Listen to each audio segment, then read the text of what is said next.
What's going on, guys? So I'm bringing you the top 10 overrated players in NHL 21. Yesterday we did the top 10 underrated players, so check that video out if you missed it. Also, too, guys, leave a thumbs up. We get, say, like 500 likes on this one. I'll actually have my custom roster video out tomorrow. I'm pretty close to having that done. So if not tomorrow, it should be up by Sunday at the latest. Now, just like the top 10 underrated players, I got this list down to 12, and I just couldn't figure out like who to take off. So I said, screw it, we're calling it top 10, but we actually have 12 guys. And for you to know that I'm not biased at all on this list, the first guy I have is Larkin, one of my favorite players in the NHL. It's basically him and McDavid for me. 88 overall, medium elite. I think Larkin's a very good player, but I don't think he's as good as Sebastian Aho, who's also an 88. I think he's kind of closer to Dubois, who's an 86. I feel like he's probably slightly better than Dubois. Is it enough to make him 87? I don't know, but I think probably 86 medium elite is a bit more fair for Larkin. So here's Larkin's updated stats, guys. Basically, just lowered his offensive and defensive awareness a little bit, and then I think I did like -1 on all the hands and maybe like strength and body checking, something like that. Now, I actually did boost his skating, so he's gotten faster, even though I did lower his rating, as I think, you know, they should have had him faster. Mantha as well, I think they had a low elite. I made him a high top 6, as I feel like that's a bit more fair for Anthony Mantha. So next player on this list, guys, we're actually going to San Jose here. And we're going to goalies, and it's Devin Dubnyk, 85 overall, medium elite goalie. So basically my issue with this is just in terms of context. Minnesota gave Dubnyk to San Jose for free. They actually might have even paid them to take Dubnyk from them. And I mean, they also like retained half his salary. Clearly he's not an 85 overall goalie anymore. If that was the case, they would not be like, you know, giving him away for free at 50% retained salary. I think, you know, he still has a chance, though, to bounce back. It was one bad season. Before that, I thought like he was a pretty decent goalie, so I'm not really going to tank his rating too much, but an 85 is like a legit starting goaltender, so for starters, I think it should be low elite and probably make him like 83. So here, guys, an update look at Dubnyk's stats. I think I literally just did -1 on every single one. Also, too, I noticed with low elite, 83 is actually the exact same rating now as Jones, which I think makes a lot of sense. I feel like San Jose will run a tandem with these two. Hopefully, one of them can kind of return to form when they're actually, you know, a lot better goalie a couple seasons ago. So I think that's fair. And next, you guys are moving on to the Buffalo Sabres. We actually have a couple players here to downgrade. The first is Ristolainen. 85 overall, medium elite, would be a very good defenseman. And although Ristolainen is, I think, a pretty solid offensive defenseman, defensively is not that good. Also, too, they're looking to trade him and everything. I don't think you're trading a guy at 85 medium elite. I think low elite makes more sense for the potential. And then rating-wise, probably 83. Honestly, I could probably do this quick. I'm thinking just lower the defensive awareness quite a bit. 88, higher than offensive is interesting. So like 84, like right there might do it. Maybe 2 more stick check, 2 more shot block. See if he's actually an 83 now, as that's what it's showing there in the creative player. And he is actually 83. Okay, so basically just lowered his defense. I think that's a lot more fair. Also, too, Victor Olsen here. I mentioned this one on my ratings review. 84 overall after one decent season, 42 points, 54 games. Before that was just career AHL. Now, he did have really good AHL seasons before that, 63 and 66, but 84, I mean, that ties him with Jeff Skinner. Jeff Skinner's resume is just so much bigger, obviously, coming off a 63-point year with 40 goals. Same rating as Olsen. Doesn't really add up to me. 3 higher than what Kubalik starts out as. So I think Olsen, we can keep the high top 6, that's fine because he's older, but probably drop him to like an 82. So here's an updated look at Olsen's stats. One thing interesting I saw, his shot block's a 70. That's one of the lowest shot blocks I've seen for an NHL player. Like, I'm trying to find, let's see Jeff Skinner. Jeff Skinner's also like a winger, a sniper. 77, like the 70 shot blocks, so he had really good offensive stats, but I think they're like a little bit too high based on 1 year of NHL play. Now also on Buffalo, Kalak Poster here I lowered to medium top 9 potential, and then middle side I lowered to low elite. I don't really think he's medium elite anymore, at least in terms of the trade value. You would definitely be flipping middle stat for way too good a player. Now the next player we're looking at, guys, is not Eric Goodbranson, but I think he should have the same rating as Goodbranson. 76 overall, he's a good locker room guy, but in terms of on-ice performance, doesn't do much else for you, and that's Jack Johnson. He's a 79 overall.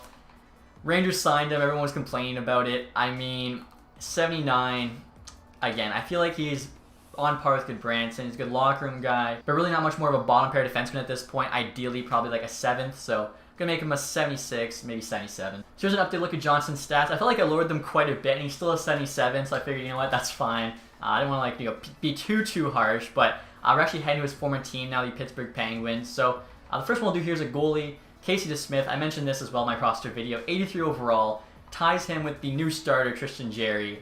I mean, Tristan Jarry won the starting role from Matt Murray. He made Matt Murray expendable, as well as, you know, wanting more money from his contract. But DeSmith's not as good as Jarry. Otherwise, DeSmith would have been playing in the NHL as much as Jarry was, and that wasn't the case. So I think DeSmith is probably like a decent backup, but 83 is too high. Make him probably 81. If we want to, we could boost his potential of a medium backup to say medium fringe, but definitely have to lower that rating. And just like Dubnyk, it was really easy to change his rating. All I did was -1 across the board, so he's now 81 fringe starter. And sticking with Pittsburgh, actually, one of the more interesting trades from this offseason, Mike Madison, 81 medium top 4. I feel like he should probably be 79 low top 4. Like, there's a small chance he could, return to form. Also, two people are asking, Marino actually did change to high top 4 potential from low top 6. I thought that was just disrespectful. I kept his rating just because, again, I'm trying to, do basically just the bare minimum here in case something goes wrong with these ratings, because we know, they're not matching up and stuff. So I don't want to put too much work into it and then lose it all, essentially. Dumoulin as well, I always boost to an 82. I think that's more fair. Crazy to me that Madison and CC could actually be a D pair for the Penguins. I think, the analytics people will just lose their minds. So, Madison here, he still has a decent offensive game. Defensively, it's not that great. So, kind of like Ristolainen, I guess, but worse. So, defensive awareness 85. Yeah, no, it's probably be lower than his offensive. Honestly, you could do 81. Stick check and shot block are both too high. Yeah, so there we go. Let's just make them 84s. I forgot to lower his potential to low top 4. Also, too, when I left this screen, he was a 78. And I felt like 79 is probably fine, because he does, put up a decent amount of points for D-man. There we go. So 79 overall. Again, he had 20 points last year. I think he had 27 the 2 years before that. It's actually decent offensively for D-man, just his defensive game's not there. So I think that makes a bit more sense for Matheson. And speaking of offense and defense, we're actually going to the Philadelphia Flyers, the next team over. Shane Gostisbehere, 84 medium elite. He played 42 games last year. That means, what were there actually? 68, 70 games. He was pretty much scratched every other night. I drafted him in fantasy. Worst decision ever. 12 points. In the playoffs, he didn't play that many games, maybe half of them. An 84 medium elite defenseman, that's not going to be the case for. So again, it's another thing where logistically, if you look at it, it just doesn't add up. So I think low elite, he could find his form again. Maybe it was just a bad year. But we definitely have to lower him. I'm thinking 82. And right here, guys, an update look at Ghost stats. Basically just took -1 off across the board. I think I did -2 on both offense and defensive awareness. 82 overall, low elite. Again, I think that makes a lot more sense for him based on last season. Now, we're actually sticking with offensive defensemen here. Washington Capitals. John Carlson's a very good defenseman. Early on was probably the North's favorite just because of how good of a season he was having offensively. 75 points, over a point per game as a D-man. He was actually leading, I think, all skaters at one point. Thing is, his defensive stats are just too high. 92 D awareness, 90 shot block, 94 stick check. That's just too high for him. So, I think probably lower him to an 89. Honestly, I could just lower his defense. Whatever happens, happens. As I think the offensive stats for him are actually, they're fine.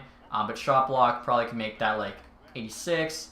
Defensive awareness, maybe a 90. Stick check, 90. And that actually worked out perfect as Carlson's now an 89. So as you saw, all we dropped, D awareness, shot block, stick check, and left his offensive stats the same. And I think that's a much more fitting rating for him. Actually looking at one of his old teammates here on the Vancouver Canucks, goaltender Braden Holtby, 88 high elite. So Holtby didn't have the best year last year, .897, lost his job to Samsonov. So I feel like a better rating for him would probably be 85. Also can drop that high to medium as well too. So I'm probably going to do -1 here everywhere. I want to show you guys one thing.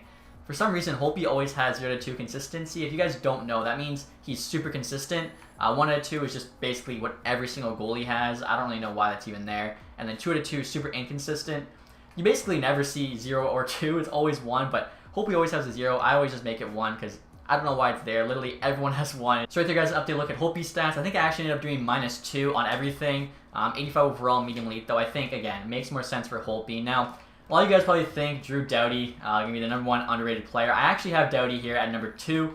You guys will, if you saw the thumbnail, yeah, you actually probably already know who #1 is. But Doughty, I've already mentioned it, 91 overall, low franchise. Actually ties him with Victor Hedman. I redid all the top defensemen as well. I didn't have to show them though because it's kind of just a -1 or +1. So Hedman I made a 92. He's now the best defenseman in the game. I think Roman Josi I bumped by 1 to a 91, so he's now the second best. Carlson, of course, 89, make him 4th behind Pietrangelo, who's a 90.